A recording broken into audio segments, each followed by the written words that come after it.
तो क्या वैज्ञानिक अवैज्ञानिक हो सकता है?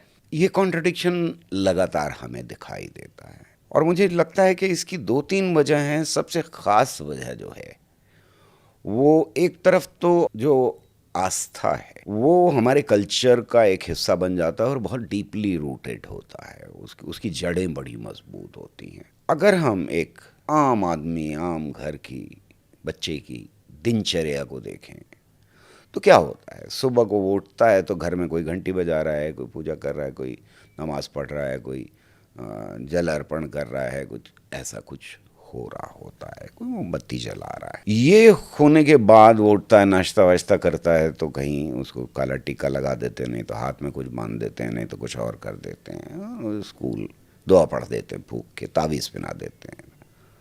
वो चला गया। अब बाहर निकला तो रास्ते में मेरा दावा ये है कि आप भी जा रहे होंगे तो 1 किलोमीटर नहीं निकलेगा जब तक कोई ना कोई मंदिर, मस्जिद, दरगाह ये वो आपको दिखाई ना दे रहा है। स्कूल पहुंचा तो आजकल तो ख़ास तौर से स्कूलों में हो गया है कि सरस्वती वंदना से ही शुरू होंगे, तो सरस्वती वंदना हो गई। मुसलमानों का स्कूल है तो कुरान खाने से शुरू हो गया।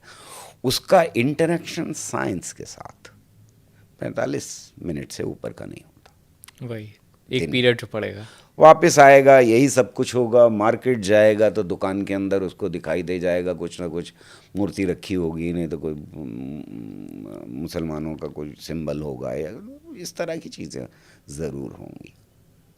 आजकल ख़ास तौर से अजीब बात है कि प्राइवेटाइजेशन के साथ साथ जो हॉस्पिटल्स थे हमारे, उनमें कदम रखिए, आपको कोई ना कोई रिलीजियस सिंबल मिल जाएगा। आप प्राइवेट डॉक्टर के कमरे में चले जाइए, वहाँ मिल जाएगा आपको रिलीजियस सिंबल।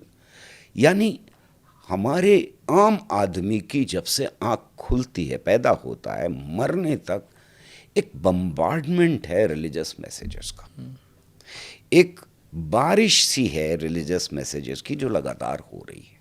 इससे बाहर निकलना कोई आसान काम नहीं है। मैं इसको कह रहा हूँ कि ये सामाजिक प्रेशर है हमारे ऊपर लगातार।